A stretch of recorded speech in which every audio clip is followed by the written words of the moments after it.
करोड़ों रुपए की फैक्ट्री था, बड़ा सा बंगला था, लग्जरी कारें थे, बच्चे अच्छे स्कूल में पढ़ते थे, लेकिन अचानक से पूरा परिवार रोड पे आ जाता है, कंगाल हो जाता है और किराए के मकान में रहने को मजबूर हो जाता है। और यही वजह थी कि पूरे परिवार एक कार के अंदर बैठकर सारे के सारे लोग, टोटल 7 परिवार होते हैं, वो लोग मिलकर जहर खाकर खुद को ख़त्म कर लेते हैं। क्योंकि वो करोड़पति से जब रोड पर आए तो ये उनसे बर्दाश्त नहीं हुआ और पूरे 7 लोग ख़त्म हो गए। लेकिन सवाल ये था कि आखिर इतने करोड़पति होने के बावजूद, इतना पैसा होने के बावजूद वो कंगाल कैसे हो गए, वो रोड पे कैसे आ गए और फिर उन्होंने खुद को ख़त्म क्यों किया, मतलब पूरी प्लानिंग कैसे की। मैं आपको पूरी घटना बताऊंगी तो आप हैं सोच के हैरान हो जाएंगे। आप इस घटना को थोड़ा शुरू से बताते हैं तभी आपको समझ में आएगी।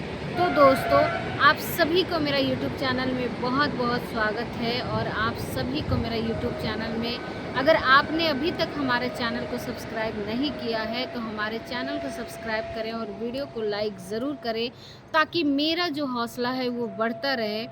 आज की जो सच्ची घटना है जो मैं आपको सुनाने जा रही हूँ, इस घटना को थोड़ा शुरू से जानते हैं। तो ये जो घटना है 27 मई 2025 की रात लगभग 11 बजे का आसपास का है और हरियाणा का जो पंचकुला है वहीं पर सेक्टर 27 का है। और सेक्टर 27 में लगभग रात के 11 बजे के टाइम पर एक ओरा कार खड़ी हुई थी और वहाँ के लोग देखते हैं कि अनजान कार आखिरकार क्यों खड़ी हुई, क्योंकि वो कार काफ़ी लगभग 1 डेढ़ 2 घंटे से वहाँ पर खड़ी हुई थी। और जब सोसाइटी के लोग उस कार को देखते हैं तो कुछ लोग बोलते हैं कि जाकर पता करना चाहिए कि आखिर कहीं कार इतनी देर से यहाँ पे क्यों खड़ी है। और वहीं पर रहने वाले पुनीत राणा को, जो वहाँ रहते थे, वो उस कार के पास पहुँचते हैं और कार के पास जाकर शीशे को बजाते हैं। बस शीशे को बजाते हैं कि जो शीशा था वो नीचे होता है और अंदर बैठा हुआ शख्स जो आंखें हल्की सी बंद कर रहा था। पहले पुनीत राणा को लगता है कि शायद ये शख्स शराब पिया हुआ है।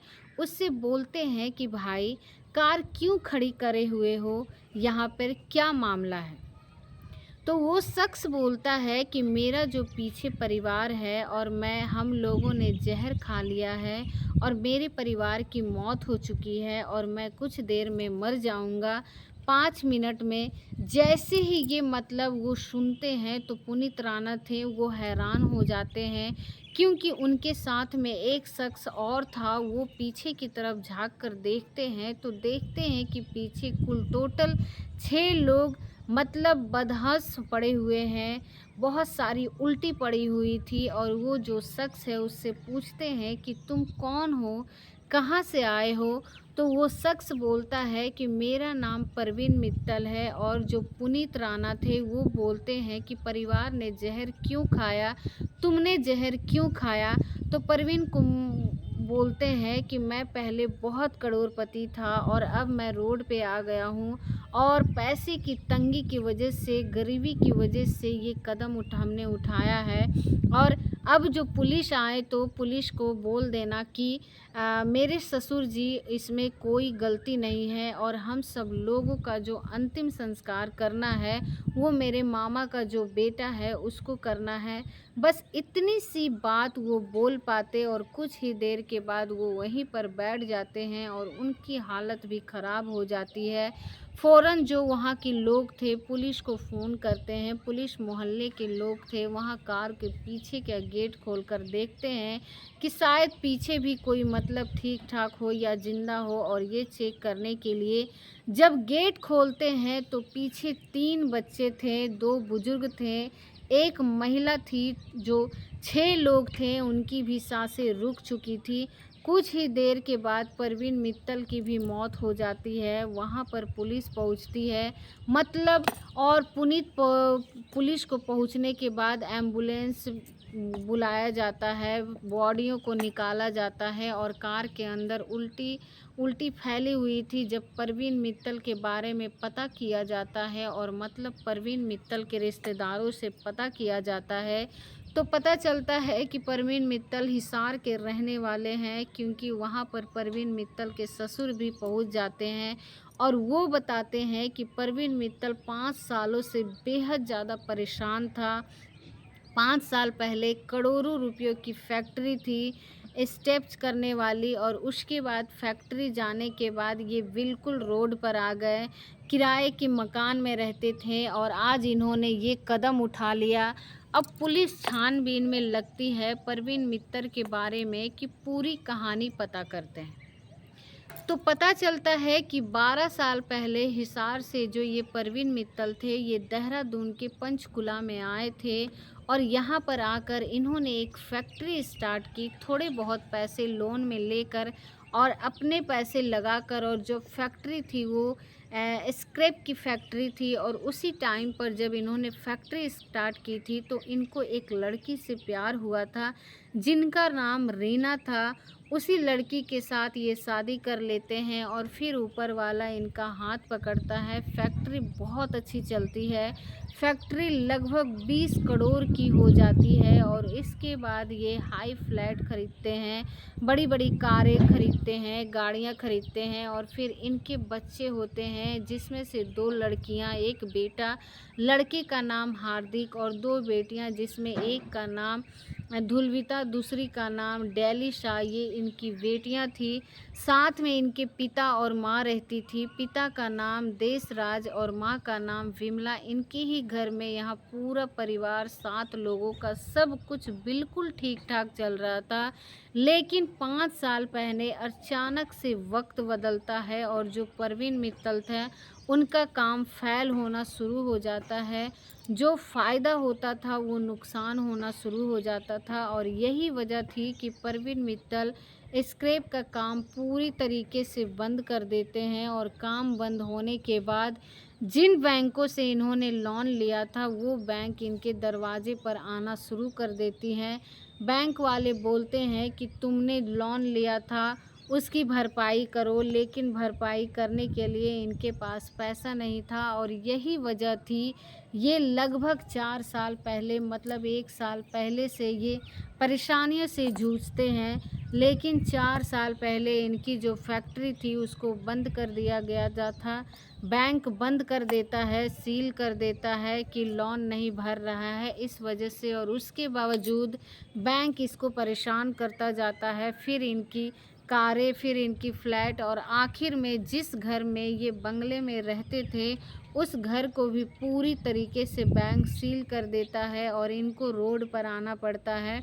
रोड पर आने के बाद इनके सास ससुर थे वो इनको बुला लेते हैं अपने पास कि यहीं पर रहना, और परवीन मित्तल अपने बच्चे और अपने माता पिता के साथ, अपने सास ससुर के साथ घर में आ जाते हैं रहने के लिए। और वहीं पर रहकर फिर एक और अपनी जो कार थी उनको ड्राइविंग शुरू करते हैं, और ड्राइविंग करके थोड़े बहुत पैसे कमा कर लाते, उनसे अपने बच्चों को पढ़ा रहे थे, अपना परिवार पाल रहे थे, वक्त गुजार रहे थे। 2 साल तक ये अपने सास ससुर के पास रहते हैं, लेकिन फिर जो इनके सास ससुर थे वो इनको ताने मारना शुरू कर देते हैं और ये परेशान हो जाते हैं। और फिर 2 साल पहले ही ये वहाँ से निकल जाते हैं, और निकलने के बाद वो पंचकुला के सकेड़ तगड़ी से जो गांव है वहाँ पर आ जाते हैं, और वहाँ पर एक किराए का मकान लेते हैं और किराए के मकान में रहते हैं। किसी को भी कुछ नहीं बताते हैं। अपने सास ससुर से इन लोगों ने बिल्कुल दूरियां बना ली थी। सारे लोगों से दूरियां बनाकर एक अनजान ज़िंदगी जी रहे थे। वक्त गुजरता जा रहा था, और पुलिस पता करती है कि 2 साल तक, मतलब इसी बीच इन्होंने एक ट्रेवल्स चालू किए, टूर एंड ट्रैवल्स, लेकिन इनका जो फ्लॉप हो जाता है तो पता तो वो चलता नहीं है, और फिर वही परेशानियां के साथ ज़िंदगी चल रही थी। और 26 मई को ये पूरा परिवार था वो अपने घर से निकलता है, और घर से निकलते ही ये लोग हैं जो बागेश्वर वाले बाबा हैं उनकी हनुमत कथा हो रही थी और वहीं पर जाने के लिए पूरा परिवार अपनी कार से निकलता है और ये सोचकर कि वहाँ पर जाएंगे परेशानियों का हल हो जाएगा। और ये कार से वहाँ पर पहुँचते हैं बागेश्वर वाला बाबा के पास, लेकिन वहाँ पर जाने के बाद कोई परेशानी का हल नहीं होता। और आखिर में जो परवीन मित्तल थे वो जब कार से वापस आ रहे थे तो उनके पास जो ज़हर था वो थोड़ा-थोड़ा सबको देते हैं। सब लोगों से बातचीत करते हैं कि अब हमारे पास कोई रास्ता नहीं है, अब हम लोग कैसे जिएँगे, क्योंकि जो बैंक थे वो इनके ऊपर बहुत ज़्यादा प्रेशर बना रहे थे। इतना सबको जो बैंक ने मतलब इनको लोन दिया था, उसके कई गुना ज़्यादा लोन बैंक ने वसूल कर लिया था, लेकिन उसके बाद जो ब्याज था, वो ब्याज बैंक माँग रही थी और ब्याज के चक्कर में ही इसने इनके ऊपर प्रेशर बना रहा था, इनके बच्चों के ऊपर प्रेशर बना रहा था और बैंक बराबर इनके पीछे पड़े हुए थे कि ये कहाँ पर हैं, कहाँ नहीं हैं, इनको ढूँढ रहे थे। और इन्हीं परेशानियों के चक्कर में इन्होंने अपने परिवार के साथ ये ज़हर खा लिया, क्योंकि एक नोट इन्होंने 2-2 पेज इन्होंने लिखे थे। ये खुद को ख़त्म करने से पहले वो पेज पुलिस ने पढ़े और पढ़ने के बाद पूरी कहानी पता चली। इस घटना के बाद हर कोई हैरान है। जो बैंक है उन बैंकों की मनमानी की वजह से ये 7 लोग परिवार ख़त्म हो गए। और ये जो घटना है, इस घटना से ये भी सीखने को मिलता है कि आप कोई भी कारोबार स्टार्ट करें, कुछ भी करें, लेकिन बैंक से आप लोन ना लें। ये जितनी भी बैंकें चल रही हैं, ये सिर्फ़ लोन के ऊपर चल रही है। अगर ये लोन देना बंद कर दे तो ये बैंक ख़त्म हो जाएगी। और ये लोग लोन देते हैं, कार लोन, होम लोन, और लोन देने के बाद फिर ये ऐसे फंसा लेते हैं कि इंसान का घर छीन जा लेते हैं, परिवार छीन लेते हैं। और वही हाल परवीन मित्तल के साथ हुआ।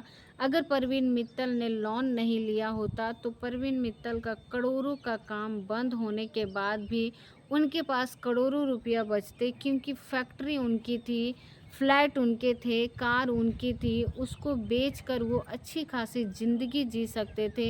लेकिन बैंक वालों ने उसको एक दलदल में धकेल दिया और एक अच्छा खासा परिवार, एक करोड़पति परिवार पहले उसको रोड पर लाए और फिर उसको ख़त्म कर दिया। तो इसमें बैंकों को भी सज़ा मिलनी चाहिए। आप इस घटना पर क्या बोलेंगे? कमेंट बॉक्स में ज़रूर बताइए। मिलते हैं किसी और वीडियो में। अपना ख्याल रखें और लोन से बचें और सुरक्षित रहें। उम्मीद करते हैं कि आपको ये वीडियो बहुत ही ज़्यादा पसंद आया होगा। और अगर आपको ये वीडियो अच्छी लगी तो एक लाइक करके हमारे चैनल को ज़रूर सब्सक्राइब करें। और मिलते हैं ऐसे ही किसी नए वीडियो के साथ। तब तक के लिए आप सभी लोगों का बहुत बहुत धन्यवाद।